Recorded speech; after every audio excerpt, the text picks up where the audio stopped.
हे bulb continue चालू नसतात. आता एक आपण सेन्सर बाहेर काढला आणि बल्ब चालू आहेत. आता हा झाकण बंद केलं की बरोबर बल्ब बंद चालू होतात.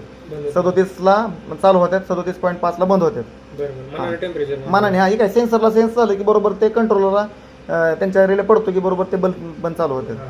फॅनला काय कंटिन्यू सप्लाय असतो, फॅन कंटिन्यू चालू असतो. आणि ही लाईट जी आहे ती बाबा रात्रीच्या वेळेस समजा आपल्याला जर झाका की तुम्हाला झाकल्याचं समजते.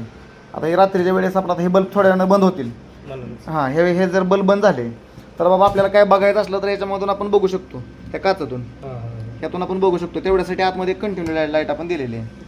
लाईट ब्ल्यू कलरची दिलेली आहे, जेणेकरून आपल्याला ह्या दोन्ही लाईटीमधला फरक कळावा की बाबा आपले हे बल्ब कधी काम करतात का नाही हे कळण्यासाठी आपण.